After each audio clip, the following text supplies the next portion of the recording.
La justicia europea no se opone a la ley de amnistía porque no quebranta los principios generales de la Unión en aspectos de igualdad y seguridad jurídica.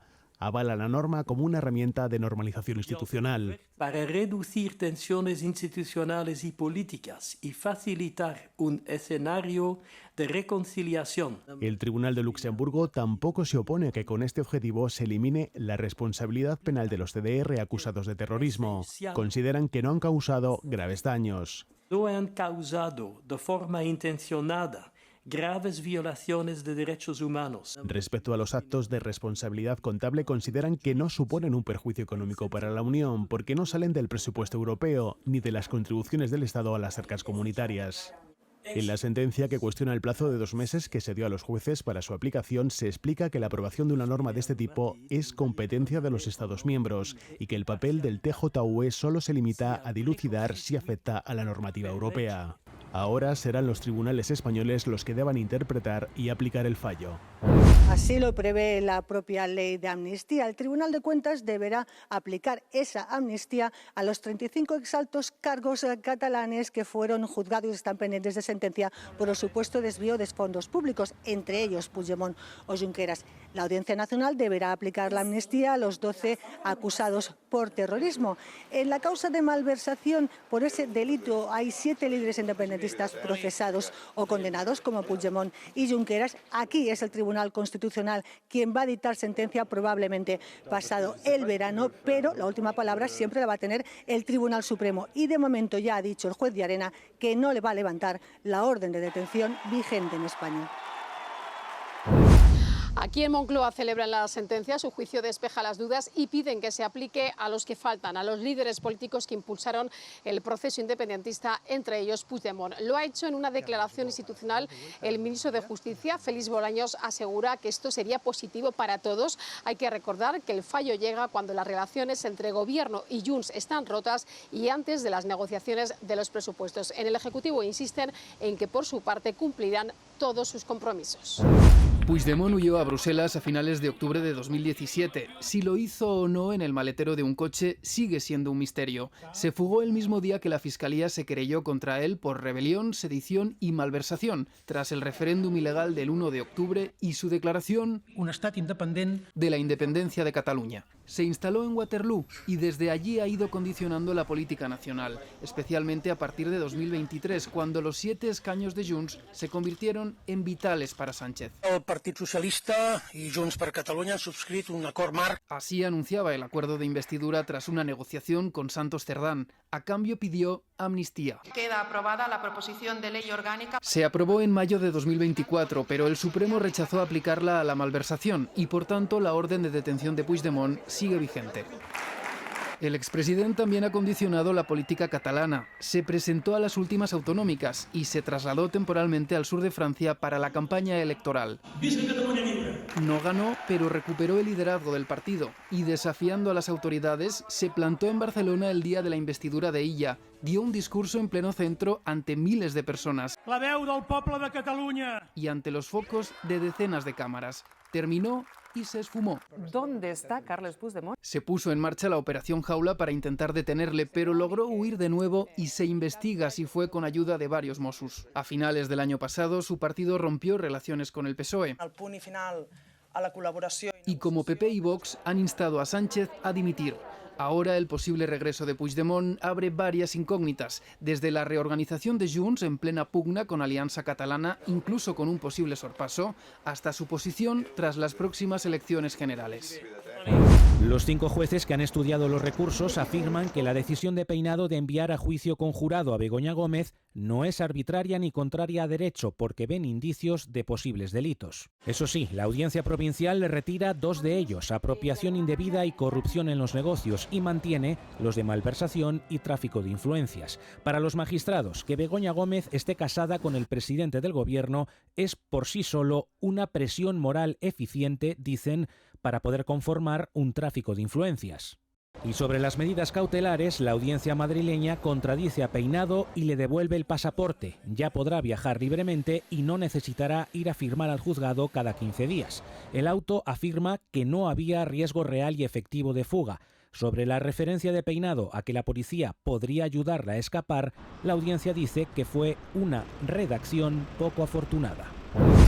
El DAO Manuel Llamas, según fuentes presentes en su declaración, ha negado presiones a los generales y mandos que dirigían investigaciones por corrupción. También ha dicho que nunca les pidió que se pusiesen de perfil a los agentes de la UCO que estaban investigando causas políticas. Manuel Llamas ha asegurado también que es normal abrir informes reservados cuando se producen filtraciones a los medios de comunicación y ha reconocido una llamada del ministro del Interior de Fernando Grande Marlaska porque se había publicado el correo electrónico personal de Begoña Gómez.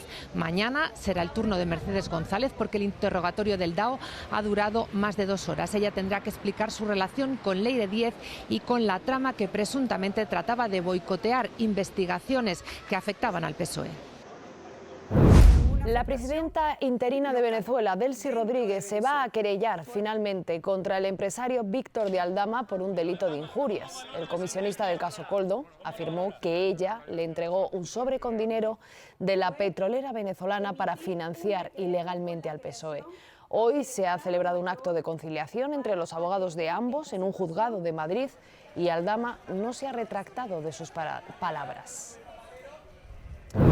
El Gobierno nacional y el autonómico llevan años enfrentados el 2 de mayo. En 2023, Protocolo impidió a Félix Bolaños subir a la tribuna. La representación institucional está perfectamente... En 2025, Defensa suspendió la tradicional parada militar y días después de esa decisión, según publica ABC, se produce esta conversación. Luis Antonio del Castillo, mando de operaciones de la Guardia Civil, le dice a Fernando Mora, jefe de zona en Madrid, que se excuse y no vaya a los actos organizados por Ayuso. Da a entender que la orden viene de arriba. Fernando Mora se niega y se llaman por teléfono. Mora mantiene que si le ordenan no ir, dirá el motivo. Yo voy a decir, yo iría, pero no me dejan ir. Yo no voy a entrar en polémicas, no voy a decir, el ministro me ha dicho, no. La polémica la genera, si Bueno, no, pero la polémica... Del Castillo señala que decir que son órdenes sería desleal y le sugiere transmitir las quejas internamente a la directora. Por canal interno, no poniendo a otras instituciones en medio, explicas tus discrepancias. A partir de ahí, la conversación se tensa.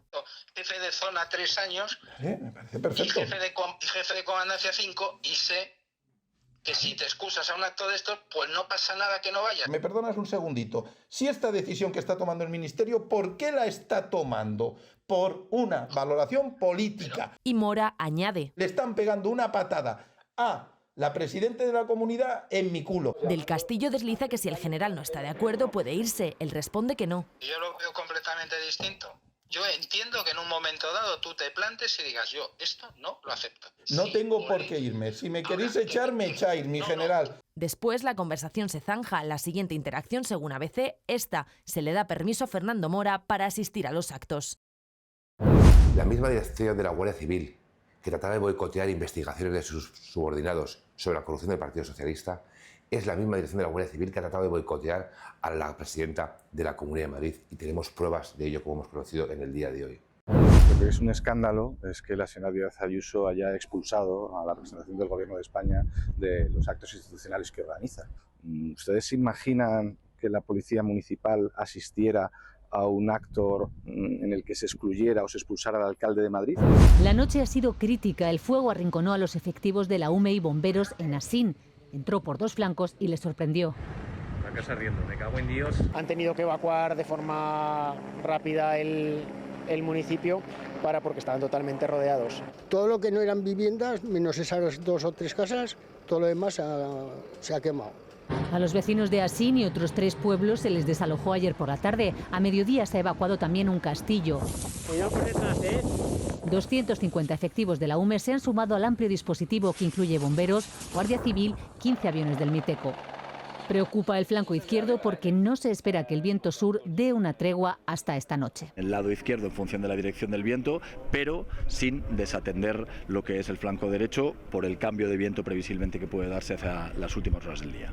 Parte de los desalojados están en un pabellón de Ejea de los Caballeros. A nosotros nos han traído por el humo. Ansiedad y no saber nada. Los expertos hablan de días antes de controlar el incendio que lleva cerca de 5.000 hectáreas calcinadas. Teherán ha atacado con misiles y drones objetivos militares estadounidenses en Jordania, Kuwait, Irak y Bahrein. Es su respuesta a una nueva noche de bombardeos sobre su territorio, 5 días consecutivos de ataques que se han intensificado desde que Trump dio por finalizada la tregua hace una semana y Teherán volviera a cerrar el estrecho de Hormuz.